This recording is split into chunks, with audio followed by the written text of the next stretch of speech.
All right, we're going to get started. Welcome to Winter Weather Preparedness. This is a Tool Library Alliance collab sponsored by Shareable. It's Jason Naumann. I'm the development director at the Rockwood Common and Portland Library of Things Network in Portland, Oregon. Also going to be joined by Hazel Onsrud with the Memorial Library, Curtis Memorial Library.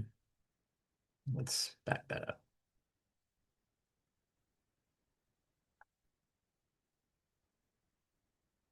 All right, we're going to go ahead and get started. Welcome to this Extreme Weather Preparedness collab for Libraries of Things. The collabs are hosted by the Tool Library Alliance and our partners over at Shareable. My name is Jason Naumann. I am the development director for Rockwood Common. We run a tool library out here in Gresham, Oregon. I also help co-facilitate the Portland Library of Things Network, which is in our nearby neighbor in Portland, Oregon. I'm going to be joined by Hazel, the co-founder of the Maine Tool Library, currently a public librarian at Curtis Memorial Library, which is also out in Maine. And then Paige Kelly with Shareable is going to be talking to us all a little bit about deployable battery networks. So the first thing you want to think about is really preparing your community ahead of time. Um, this is a really useful tool. We've shared the link in the chat. Identifying what your expected vulnerabilities really is about, as our climate continues to change, those weather patterns are shifting. This is a really well-developed tool that helps you see what your analogous climate will be in the next several decades. So you can kind of look at this example here, right? We're looking at Chicago, Illinois. No, we're not.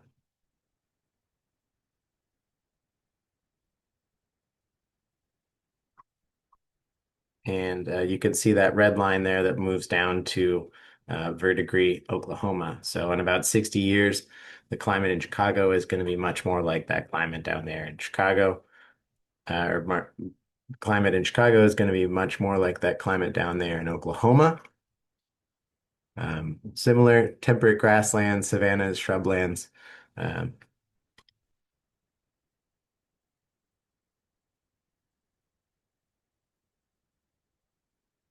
so the first step is going to be preparing your community, and this is a tool put together by FitzLab that helps you see how the climate in your area is going to be shifted in the next 60 years. So it helps you find an analogous climate that's put together by the University of Maryland and their Center for Environmental Science.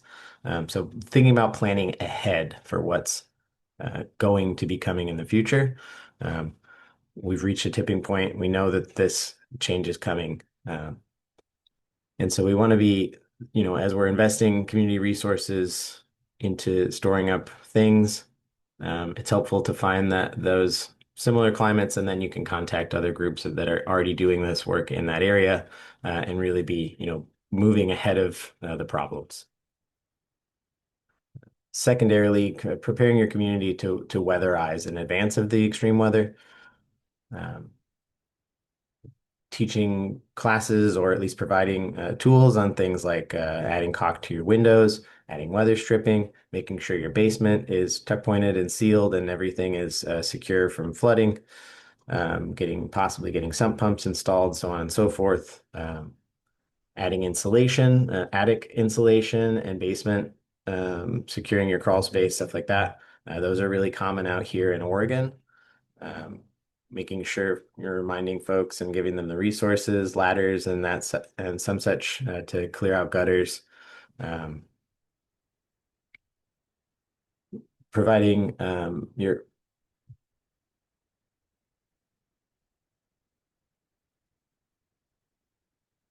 the next step in preparing is weatherization. So providing things in your library and resources, potentially workshops on how to do things such as weather sealing, so caulking your windows, adding weather stripping. Um, if you have a basement that has a flooding problem, assessing what that is, potentially installing sump pumps. Um, as those weather systems continue to change, those problems are going to become bigger problems.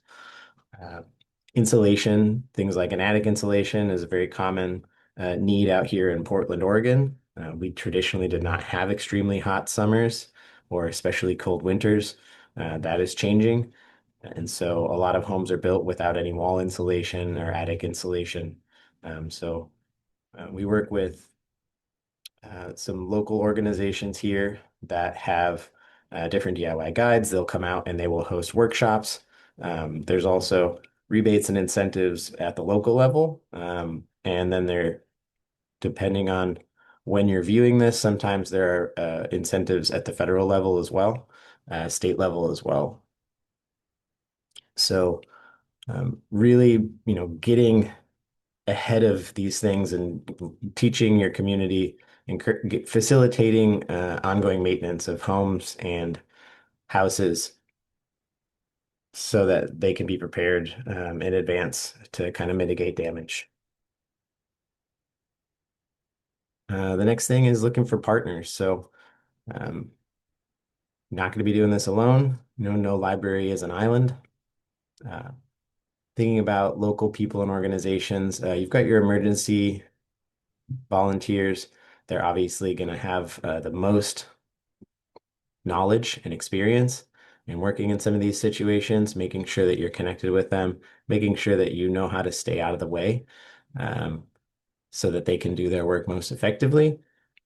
Um, Creating neighborhood level street shares. These are things you want to do in blue sky situations where, you're not in an emergency, you're not in an impending emergency, but really getting this infrastructure established in calmer times so that the disaster is less disastrous.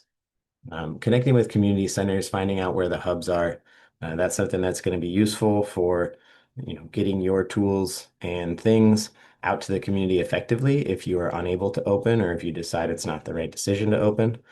Um, if there are any resilience hubs in the area, those are great. If you have a neighborhood emergency team, this is a program that has been supported at different levels, federally, state level, city level. Find out if you have one or something similar. Definitely engage with them. There's a lot of training that is provided through net systems, through net programs. Things like how to do radio relays, emergency medical services, um,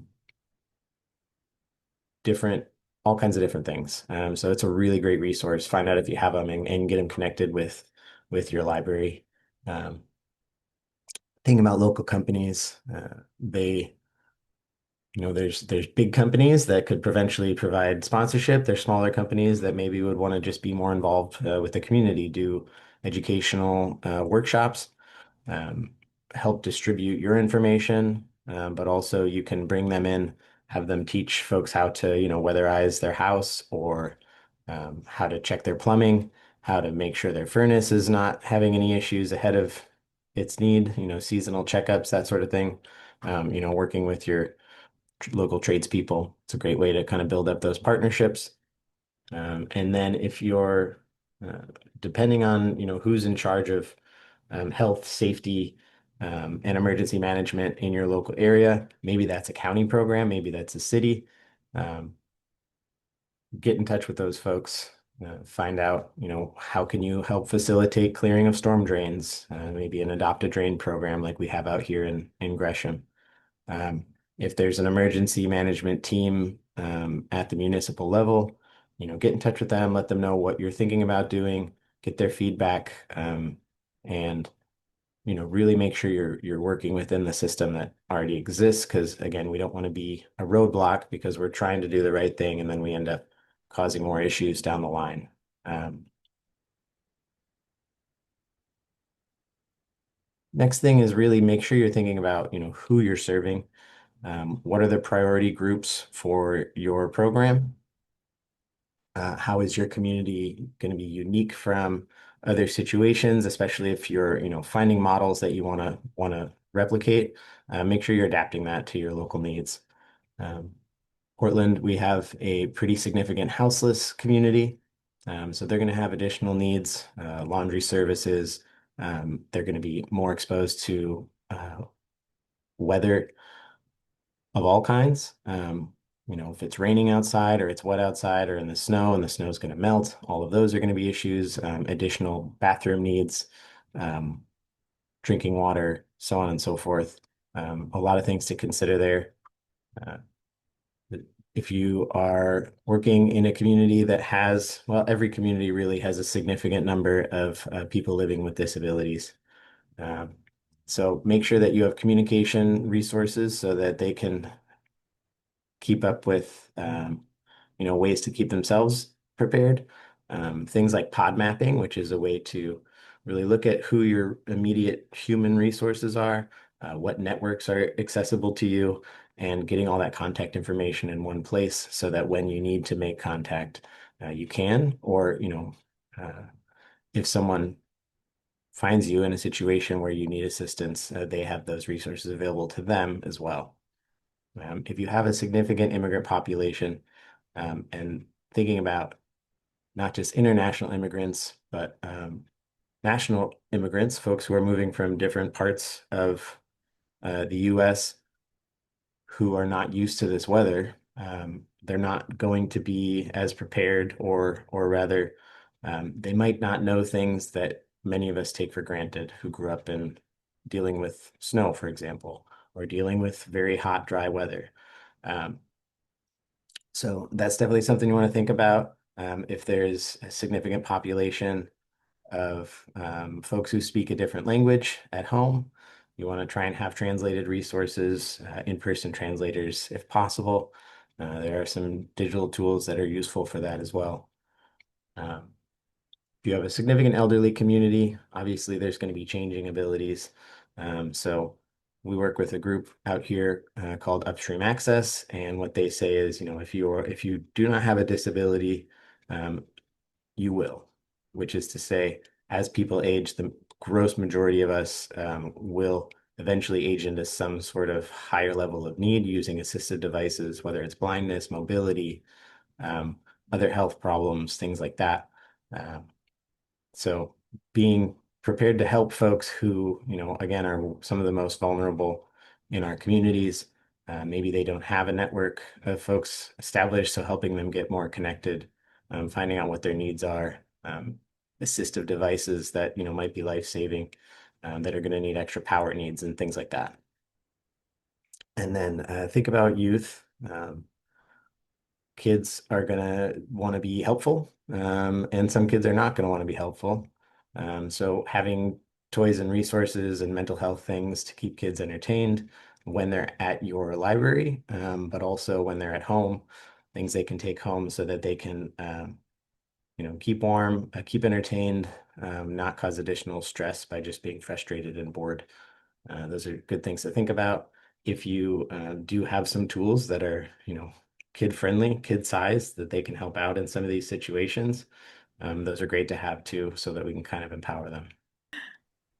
So, other partners thinking about emergency responders, there's some emergency responders that will have specific forms that you can have on your team, especially if you're working with any kind of radio relays where you can get essential information to provide to those emergency responders so they know a little bit more about the situation. So when we get into talking about radio and communication things to have in your library, we'll talk a little bit about that. Thinking about city services, those folks who are out there providing those things, how you can collaborate, how you can assist each other. As Hazel said, how you can stay out of the way for those things. It's really great though for us even, to get involved in this in the summertime, right? And so we're hosting this a little late this year, but that's okay because it's better late than never. But if you start reaching out to your emergency responders, at any time of year, you're going to be ready the next time when it's fire season or something else. So just not day of the emergency.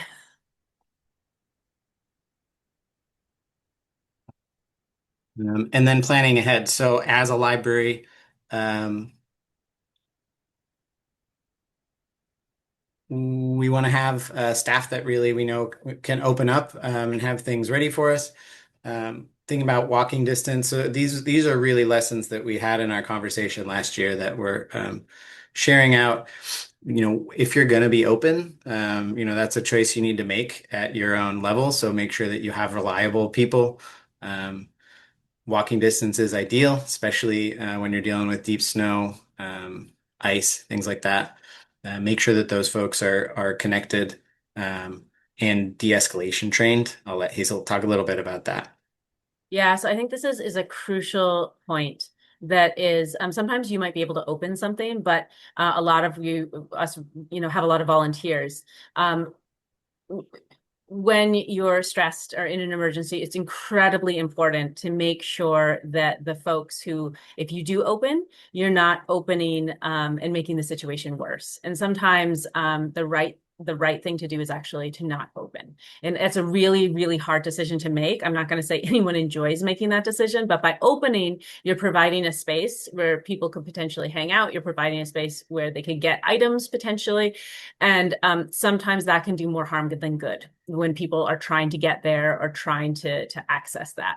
That's why de-escalation is actually so important. There's a really great resource I'll put in the chat momentarily that if you don't have training, it's pretty inexpensive and it's online. And I think it's a good start. We can always get more practice with this, but I've seen you can really easily diffuse a lot of situations, especially with simple tools like water.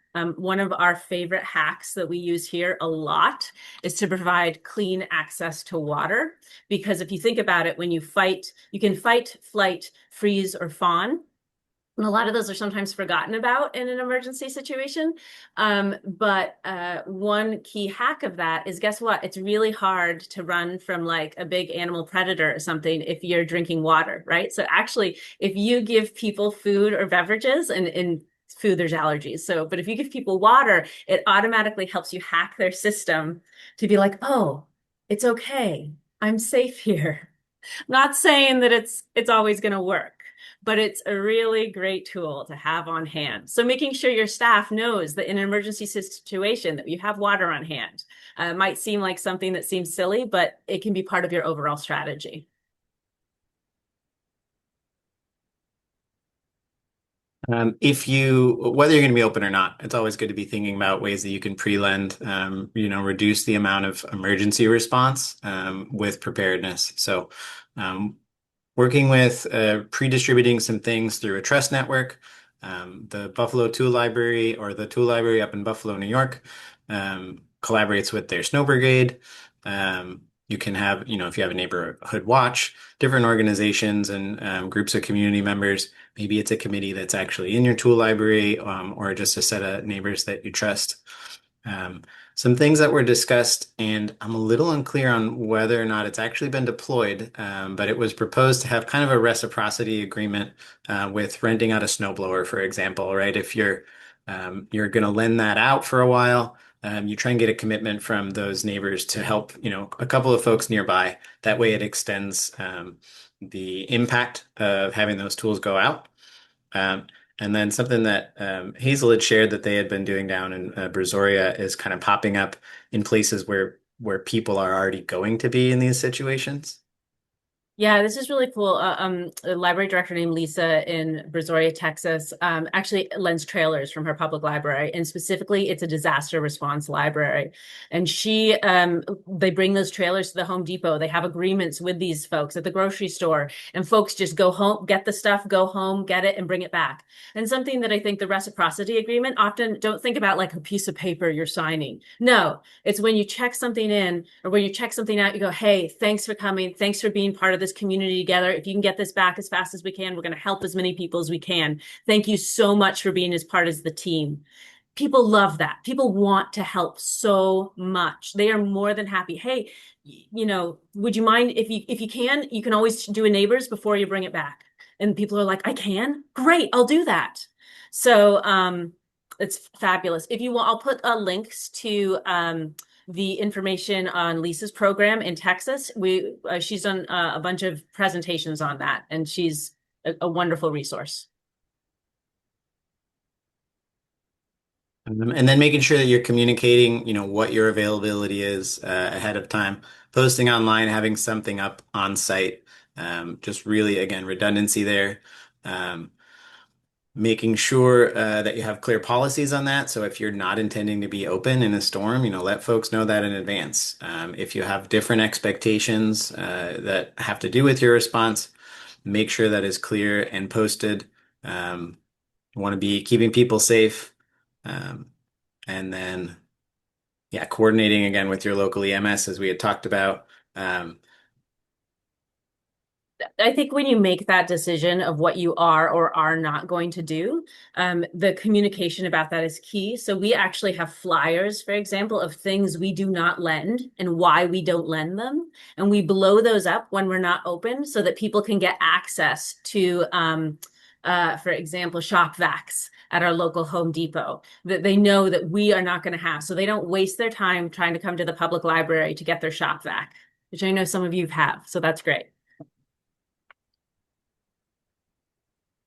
and then just real briefly, so different organizations have different opinions on this, but do you really want to be an organization that's going to put out the sense into the community that you're ready to respond to the bat signal, right? If a crisis comes up, are you somewhere that's going to be a dark sky response location or organization?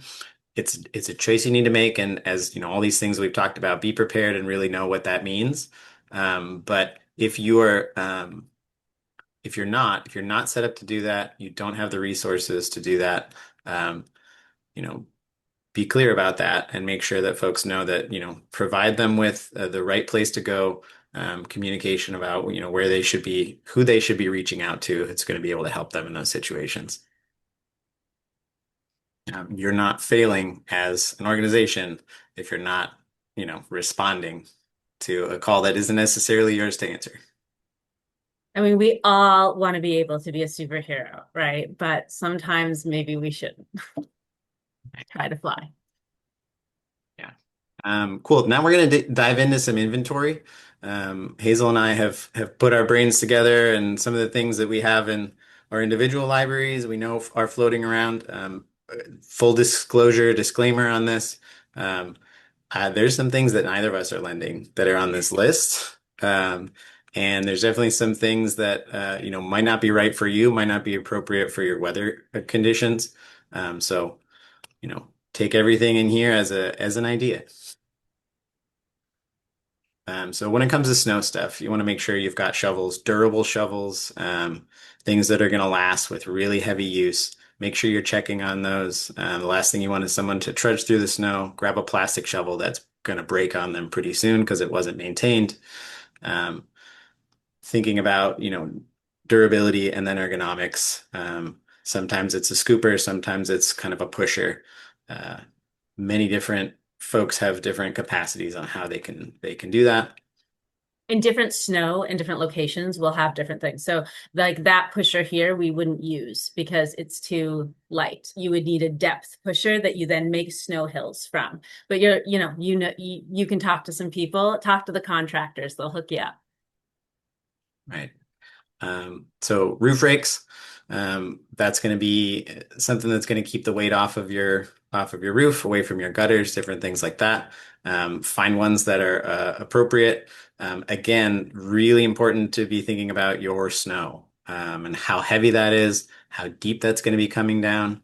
Um, if you're able to, have a rake that's not going to damage solar panels, that's something you want to consider, especially if your community has a lot of those things. Snow blowers are like I said, thinking about reciprocity agreements. They are big, they are bulky, and a couple of libraries that I know who lend them out, will kind of lend them out for the season. And electrical ones, they can work pretty well. You got to make sure you've got that charge, and you're going to keep it moving. So I mean, I think that's something we just ran a program where we recognized we were never going to have enough at our central location to supply our whole community with all sorts of things, wood chippers, snow blowers, electric snow blower. We only do electric. But what we did is we taught a course on, hey, anyone on a street, guess what? You can share. And so we taught them how they could come up with like street-wide shares. So that's something that your tool library could also think about doing if you thought it was a good fit for your community. And it ends up a lot of people are really interested in that. And there are shares now where one household has a snowblower, another person has a grass trimmer, another person has this, and it's a very small, so the risk is limited. But that's it's mini electric tool libraries on every street. And then plowheads. So they do make some interesting ones that can be connected in different ways to things like wheelbarrows. Um, I don't know of anybody that's lending them out. I know organizations or companies that rent them out for vehicles. But it's one way that you can kind of, expand the impact of the work that you're doing if it makes sense. And then thinking about ice, so scrapers, chippers, really tools that are durable and different weights, different sizes, ways to kind of clear those things out. Um, they will break if they are used incorrectly or for the wrong situation and the wrong, level of ice. So if you don't have the right tool, make sure you're, prepared for that. Spreaders, if you have seed spreaders and things like that for the summertime for, grass seed or wildflower seed, whatever it happens to be, those again can be used for spreading salt. It could be cast by hand, but sometimes, if you got a nice long driveway, it's really helpful to have something on wheels that you can fill up and just kind of roll down the hill. Um, And remember on this, you want to make friends, not enemies. So there's going to be different locations where here I'm not going to spread salt because that is going to make me no friends with some local folks in the watershed. But they might be into spreading a certain type of dirt. So just be careful about where you are and talk to the right people, talk to your community members because there are strong opinions about a lot of this stuff. Yeah, we don't use salt here either. We're very concerned about our salmon. Realistically, um, it's not for everybody. So we do some sand spreading, but those don't really work in spreaders. Yeah. Um, Heat guns, that kind of goes into the preparedness as well. Like yeah, they have the plastic that folks will put on windows temporarily. So having an adjustable heat gun that you can put at a low setting, similar in intensity to a hair dryer, that can help out for retaining some heat.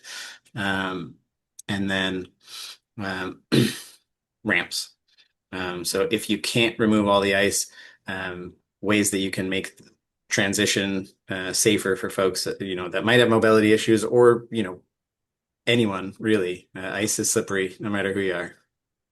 It's my favorite hack is having a bunch of different size ramps. I think the Chicago Tool Library has them on all different sizes. I aspire to do that. But it's the best hack. It increases accessibility and you don't have to try to succeed on getting every bit of ice off. Here, it's been a real win. And then go ahead.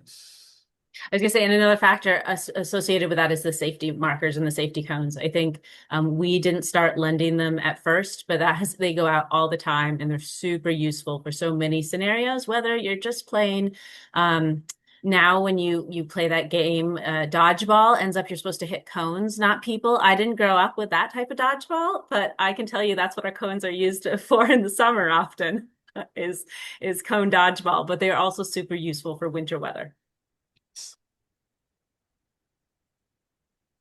So if you are going to have any ice situations or heavy snow situations, um, chainsaws, there's a lot of different perspectives on this. They can be extremely, extremely helpful. They can also be a liability risk and a safety risk. If you do decide to rent them, make sure they're being maintained. There's tools that can help with that. There's education out there. Safety gear is paramount on that. Chainsaw chaps, different helmets, face shields, earmuffs, all the ways that you can make sure if you are renting out chainsaws or lending out chainsaws, that it's going to be done safely, and including, some kind of a strategy and I would say curriculum, if possible, for small engine repair and maintenance, especially if you have gas, obviously if you have gas powered chainsaws, which can also double as education to keep gas generators if that's something that you're lending out, or that your community owns and they just want to be able to continue to use them. They don't necessarily have to be your chainsaws for you to be facilitating chainsaw maintenance within your community. And then what we do mostly out here in Portland, we get a lot of downed limbs, more so than actual trees for the most part. At least none of the tool libraries take on the role of clearing full trees, because our weather events tend to be generally less than 3 or 4 days of total shutdown. It's very, very rare. So we rent out a lot of reciprocating saws, limb saw blades. They can be quite long. You can get through some pretty good sized branches, and at least be able to clear areas quickly. Log PVs are a thing that help you get a little bit of extra leverage for rolling things out of the way. And then chippers. So keep in mind, not shredders. There are small, very small things that are called garden shredders. They can handle leaf mulch and little sticks and twigs. They say they can handle sticks, but they're not going to do much. Well, and this is where, so I will say that we, so appreciate the wood chippers. We use those, but we don't lend any gas tools at our library. We made an exception in our local tool library for a chipper that we kept outdoors, and it was a great exception that worked really well. But I think that's a really great one. Jason and I were talking earlier about partnering. So if you can partner with someone who, has a use for that, like at a community garden, it makes a lot of sense then to know how to get access to that and how to use it for events like this. But I will say the small electric wood the wood shredders do work for a lot of small sticks and things. And that can actually be useful, but not so much for an emergency situation. In an emergency situation, another partner you may want to look out for is your local wood bank, because they would have everything on this page and all the volunteers to use it safely. So if you haven't searched to see if you have a wood bank in your area, you should definitely do so. Flooding is a major issue, especially out here in Portland.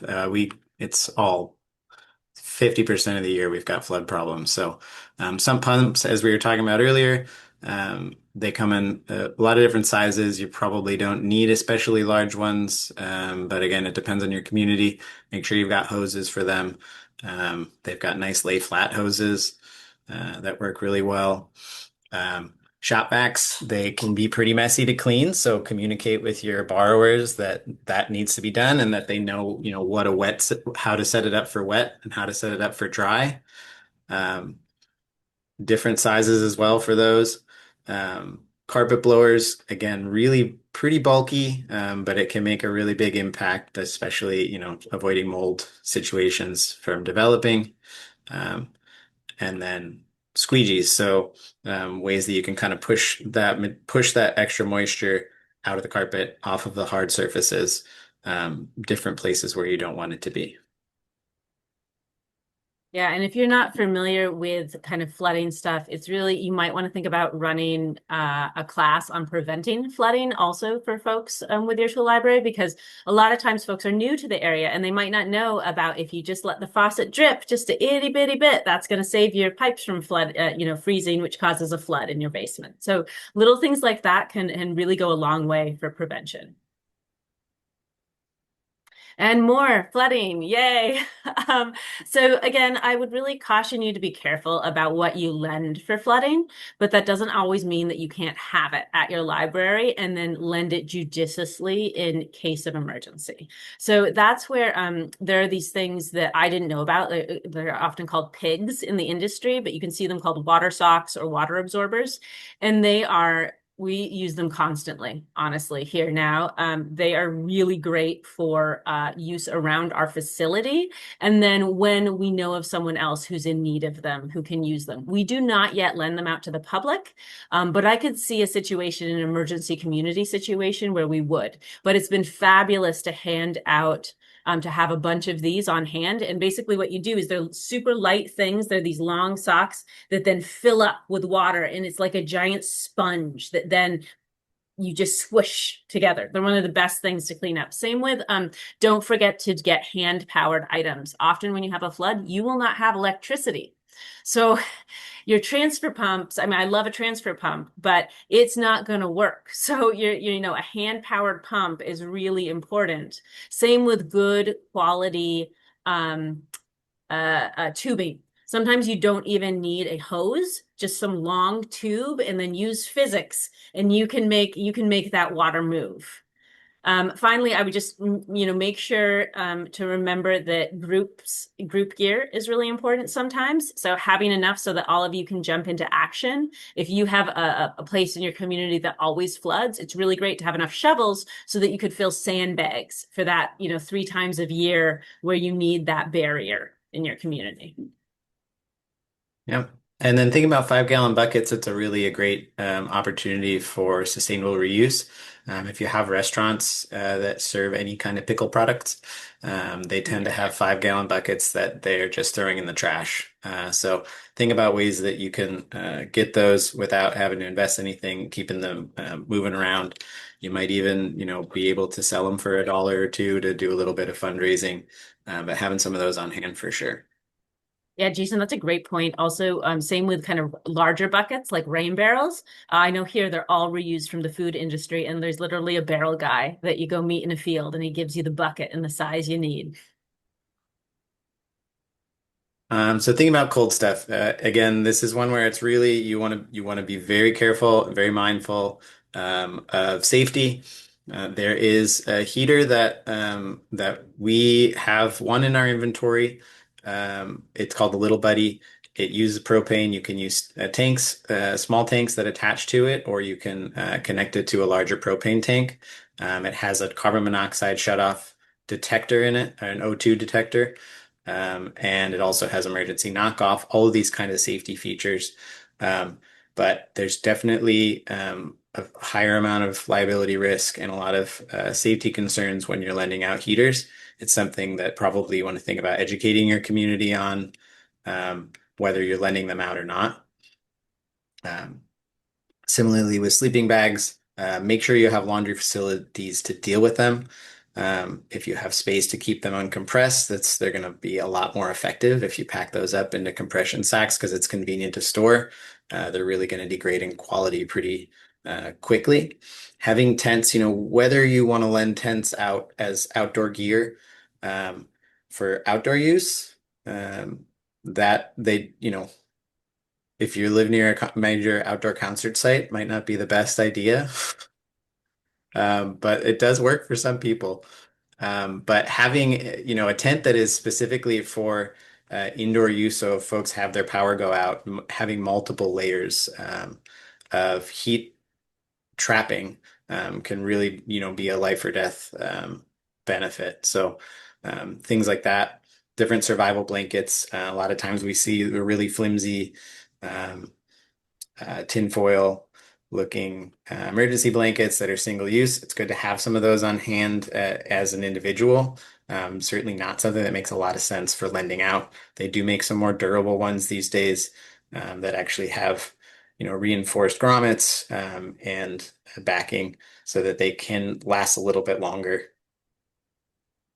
Yeah, and I would say we don't lend any of the stuff on this page because of all sorts of reasons. But one of the key ones is the need for just lice and other diseases. So just make sure that you're, being appropriate and dealing with laundry facilities if you are lending them. The other thing is we also actually give a bunch of the stuff away. So we do collect blankets and just give it out. If a person needs it, hey, we've got this for you. So that's another approach as well. On that note, I think there is a lot we do in preparation for cold. So here it's really normal for it to be very cold, have major cold snaps, and for us to lose power for 3 weeks each winter. And so there's a lot of different strategies associated with that. So it's really important for folks to think about weatherizing, especially apartment dwellers who may not know about this. And so, for example, a heat gun often can't weatherize windows with the film you usually use as an apartment dweller. You have to have a special hair dryer. So a hair dryer we have in our library of things specifically for weatherization with instructions for newbie apartment dwellers like that. Same with there's some very expensive efficiency tools, but they're incredibly useful. So partnering with, sometimes with a local school can be a really great program that teaches folks what they should do themselves, can do themselves, and then maybe what they do want to hire a professional to do. Because there's ways you can insulate your home with straw bales. It works. There's an option. You can also do it with fleece from sheep, but recognizing that that's not normal for maybe if you're living in the middle of New York City, right? So it's different for different areas of the country. And we have, I mean, I could have written, we could have put oodles of books and resources and things that you could also have in your tool library, but that's not to be discounted because sometimes you think that to make yourself more comfortable or to even be more comfortable and do it in an environmentally responsible way, it's going to cost you a pretty penny, where there's actually a ton of alternatives out there. And I have favorite, websites like Appropriapedia that let you do it yourself. And finally, don't forget folks have to eat. That's a major issue. And I can tell, we all know that no one is their best selves when they are without their normal routine and then also don't have food or water, or maybe, the toilets aren't flushing too. So just think about that because you may want to think about what it is that your community is really going to need during those emergency scenarios, and it may be some food.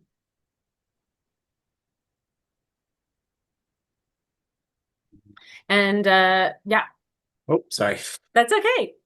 I know we're getting down to time here, so I'm just going to go through some of this a little faster. But a lot of power stuff we do use. We actually have a whole bunch of, because we lose power so often, having solar power banks that can both charge your phone and charge your phone and provide light has been a huge benefit to have. So just very small ones, small solar lights. And I think we have some of those on the next page, but that's probably our favorite power bank that we have. A lot of people do have generators. You could certainly lend generators, but please, please, please be careful. Something that I wanted to stress on this page is that if you haven't talked to your emergency management folks, talk to them because they're going to tell you exactly what their most common problems are in the winter season. They'll tell you about carbon monoxide poisoning. They'll tell you about extension cord fires. That means we have to do our due diligence to not be more of a pain for them. So make sure you have all the types of extension cords. I never buy an indoor extension cord ever because someone's going to use it outdoors, right? And then I always am very clear we have safety attached to every single extension cord we lend. And same with, think about as you're preparing, I'm not saying all of us can have an electric vehicle, but it's a real strategy to be able to take an electric vehicle that can have power and have a whole bunch of people plug into it, that folks can make sure that their medical devices then have charge. We definitely have folks here who use their electric vehicle as a generator. It is, if you think about it, a Ford Lightning, that's 6 Tesla power walls right there. So, and it's movable. So that's a real resilience tool that can help a lot of people. Yeah, it's something that I think a lot of people don't realize when they're looking at battery backups on solar systems is that an electric vehicle is going to be dramatically more impactful for storing power than anything that you're going to get installed in your house. So thinking about light stuff, making sure that folks can stay safe. There are different solar lanterns, collapsible things. If you have space restrictions, which we do at my library, thinking about things that are flexible and can use natural properties of light to really make more of an impact. Floodlights, headlamps, battery-powered things are ideal. Those are really can be something to aim towards giving away rather than stocking, but it's good to have a small supply of those sorts of things on hand. Combo lights, different ways that you can connect things and kind of spread light into different areas. Thinking about ways that smaller things have, versatility to really charge phones to keep communication up. And then bonfires. I'm going to let Hazel talk about that one. Yeah, I had this one. So here, starting fires is pretty normal. We're so and there is something, I mean, we have people travel for miles because we have a working chimney in our library, and they will travel for miles to come sit. And I'm talking like an hour drive to come sit in our library to be near a real fire. And it's the same in an emergency. You can cook a lot over an open flame. Now, you should not do this if you are in a no flame area, right? You have to know what your weather zone is. So don't start any fires in places you shouldn't have fires on my account. That's what we'll talk about solar stuff in a minute. But it's a really useful hack in really cold weather. It keeps people warm, and then you can even basically make a party atmosphere, which is great. I think with this, just to add, someone asked about, Kate asked about solar power banks. Yes, you can. Solar power banks do work in cold weather. We can talk more about that. It really depends on who manufactures and which one and how old it is. So I go by try a variety and you will learn what works fast. But I also think if you are a place like if you're partnering with an emergency response center, one of the key things we do is every single outlet is in use. We have them all marked throughout the building, and everyone is charging something. There's no outlet that's not in use. So that's a key aspect of any emergency response. So thinking about communications, there are different strategies to kind of set up radio relays and do communication in the event of an emergency. Walkie-talkies obviously have a pretty short range, and there can be a lot of room for noise. Um, uh, but they are going to be reserved for pedestrian communications, which is something we want to be mindful of. We don't want to be encouraging people to add noise to an already stressful situation. There is a Capitol Hill area up in Seattle, does a Baofeng radio training. They're not the most popular radio for the reasons I just listed. There can be some interference issues, so definitely look into that. I think Max up at Capitol Hill has some information about that. They don't run it. That's the public library that runs it up there. It's not the Capitol Hill Library, but something to consider. And then one of the big lessons that I personally learned that hadn't occurred to me from the Asheville situation with Hurricane Helene was having analog social media that's communicated so folks can get communication out to each other so that if there are resources that are needed or resources that are available, those are throughout the community. So that's something we're really working on here locally is trying to get as many sites in place ahead of emergencies so that we can do, offline asynchronous communication. We're kind of pairing that with a program to set up little free libraries and neighborhood little pantries because anything you can stick a stick-it note or a poster board to really can be used as a site, building out those hubs, thinking about community building in that way if you're engaging with that. Definitely something you can put on the outside of your library. And then speakers and microphones, something that if you are going to be a site or facilitating other people running an emergency response, want to make sure that they can, the leaders there can communicate clearly above, the crowd. Yeah, and second all of that, I can say we have the little free library, pantry, and social, well, poster boards set up, and we use it all the time. It's really incredibly helpful. Second that again, and then also not just electronic speakers and microphones, but just megaphones as well. Having the megaphones, maybe don't put them out for regular use, but they're very helpful to have around.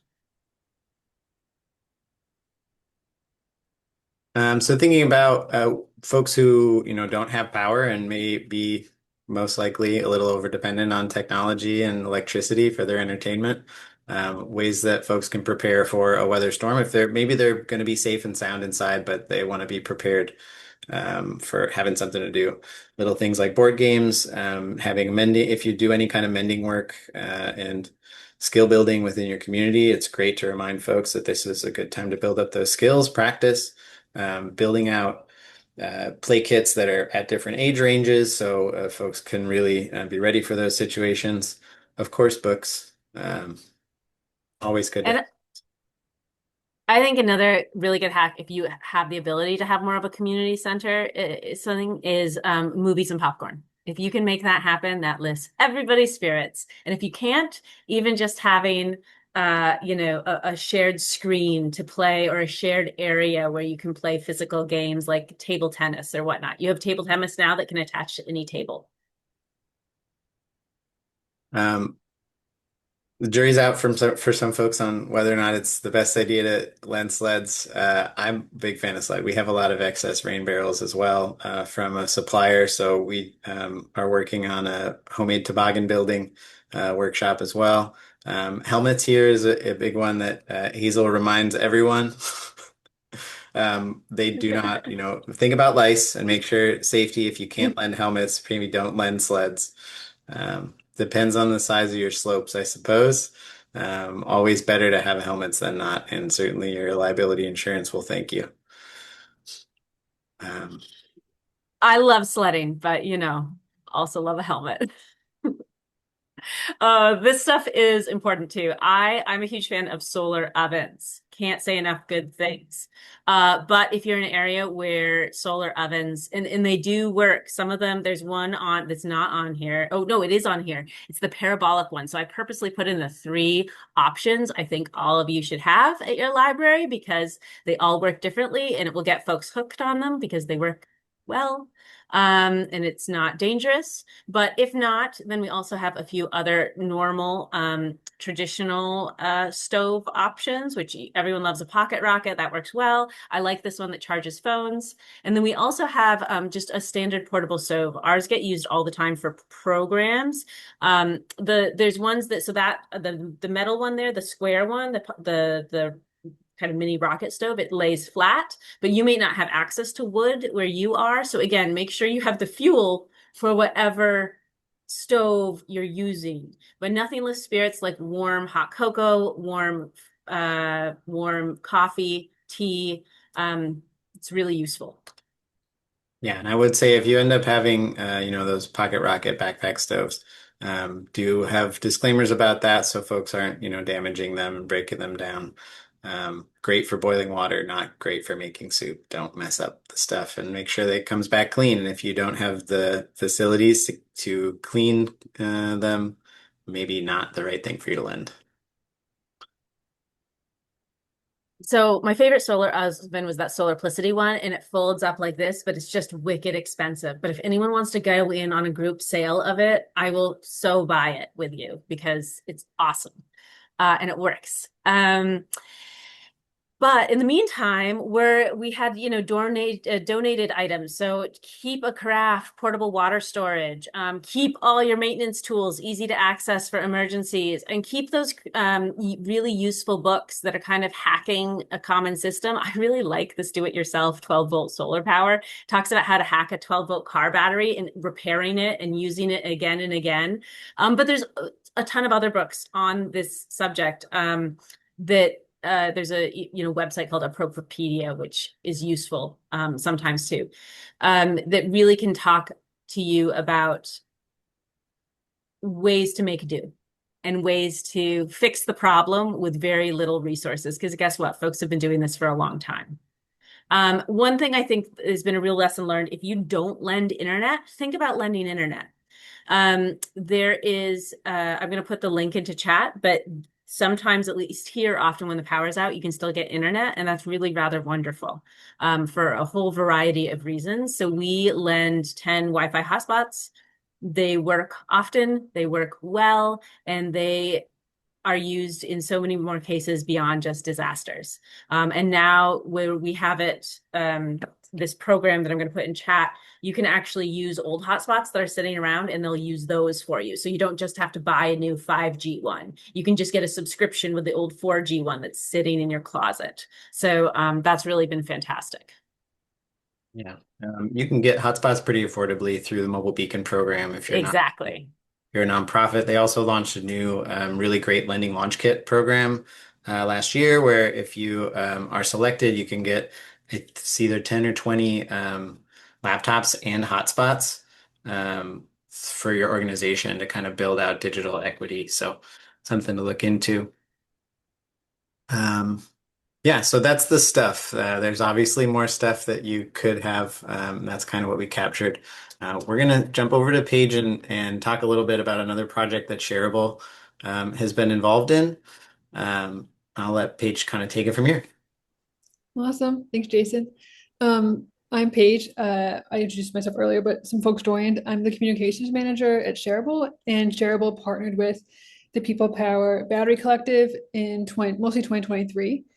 So I'm going to talk about the Emergency Battery Network and the People Power Battery Collective and our partnership and what we created out of it. So I'm not part of the People Power Battery Collective, but just kind of give an overview of their project. So the Battery Collective is a project of People Power Solar, which was started in 2018 and is based in the San Francisco Bay Area. It's a self-organized, decentralized, grassroots mutual aid collective whose purpose is to provide backup power supplies to those who are experiencing power emergencies. And the organizers really work hard to facilitate a just and efficient method of managing and sharing the energy resources to members, and then therefore the greater community when there are power emergencies. Yeah, and so the basic premise is that members safekeep the batteries until there's a need for power in the community. And then during the power emergency, the person needing the power is connected with the person who is going to deliver it to them. And there's also examples, like on the last slide, you can see that they were at an event.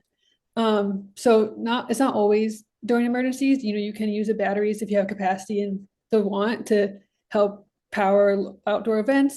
So it's another thing. It's not just for emergencies, but that's the main purpose. And then after the emergency has passed, the person who has received the power will recharge the battery. And the cycle continues. So this is all easier said than done. The toolkit really goes into, well, yeah. So the toolkit, Shareable partnered with People Power Battery Collective in 2023 to create an 8-week collab where, kind of like this Library of Things collab, where People Power Battery Collective, the main facilitators, Crystal, Yasir, and Kansas, really shared their experience creating their emergency battery collective. And it was really based in their experience being in California and experiencing a lot of power emergencies with PG&E. There was a lot of power outages, but of course, this is very relevant to everybody everywhere. And especially with power emergencies, needing refrigerators to work for medicine, to keep medicine cold, or medical devices. So yeah, after we recorded the 8 collab sessions and we turned it into the toolkit, and the toolkit really goes into relationship building, which is really, of course, the core of all of this, of the collective and the organizing, the coordination and the communication during these emergencies, and also the technical side of using batteries.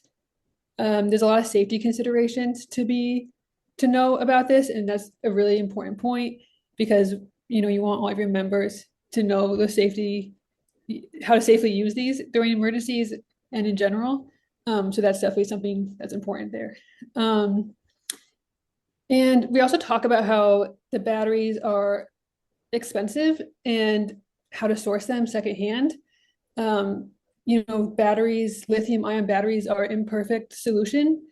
They use cobalt, which is mined in the Congo. So, we do give some tips on how to try to find them secondhand and more affordably, because they're also really expensive. They're like hundreds of dollars. And of course, sharing a battery is more effective than everyone having their own. And I think the slide with the power stuff is really great because I think this would still apply to all those other different sources of power, which is really inspiring and that's really cool. So I encourage you to look through the toolkit yourself, but just like a little explainer about it is that it's not comprehensive by itself. the written version. There's objectives, like summaries and key takeaways, but I encourage you to like watch the videos because that's where a lot of the information will come from. And um, like the Library of Things toolkit was written so it stands alone. You can just read it. You don't need to watch the videos, but the videos here, this was our first one. They're edited into chapters with captions, so they're more digestible. So yeah, and if you go on YouTube, there's the full recordings from the sessions as well as like the edited ones for the toolkit, but definitely watch the toolkit versions because they don't have the slides in there. So it's just going to be like a Zoom thing. So you're just gonna miss a lot of information and just rewatch a lot of information you don't need to know about like logistics. Yeah, I think those are the main things. It also includes templates and resources that you can use. And every battery collective or backup power source collective will look very different. And what, Hazel, what you were saying earlier about like the mini sharing hubs on the street, I think this is, there's a lot of potential for these with being used with Library of Things. And yeah, hopefully the toolkit is helpful to y'all if you are interested in coordinating a emergency backup power supply in your community. And happy to answer any questions if any come up. Awesome. Thanks, Paige. I'm just going to open it up to anybody with any questions about anything. I know that there's been some discussion in the chat. When we upload this video to YouTube, we'll also on the Tool Library Alliance shared drive, which is open to everybody. We'll make sure we get that chat transcript in there as well. Steve, go ahead. One thing I think you guys might have missed in the preparation and stuff was make sure if there are cell phone alert systems in your area that you and everybody that you want to help is signed on. It works super well here. It's the Amber Alert kind of principle, but it might be your local municipal area, geographic region, something like that. So just a thing for everybody to, participate in. Great point, Steve. Yeah, we all have that, and then also the difference between a non-emergency line and an emergency line in a weather emergency, right? You sometimes there's things you need that'd be good to connect with certain folks for, but then there's a real emergency, like someone's bleeding out. So it's really important to have that differentiated. In fact, I think that begs the question, Jason, we did not talk about so much that you kind of need to prepare for emergencies from an institutional perspective at your tool library for winter weather. But this is more, thinking about how to serve your community. Yep, it's true. We wanted to give you some tips on how to do that, but by no means is this a comprehensive resource for how to be an emergency responder.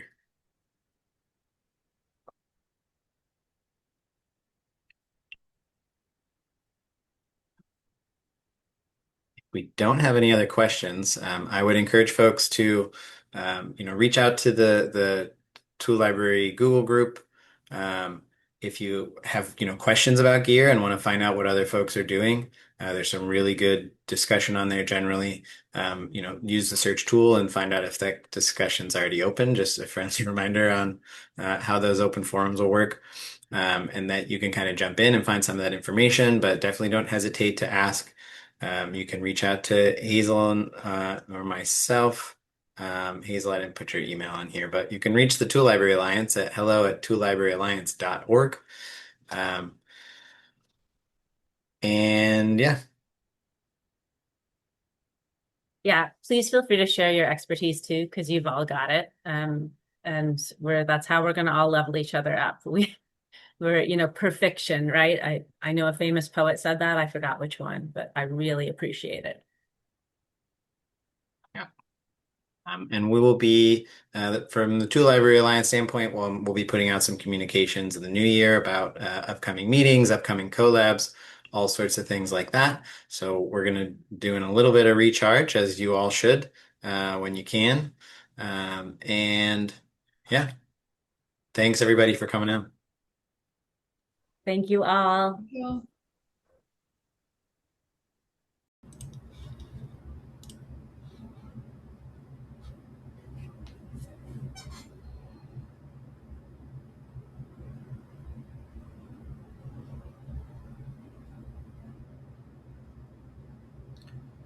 right, we're going to get started. Welcome to Winter Weather Preparedness. This is a Tool Library Alliance collab for Libraries of Things, sponsored by Shareable.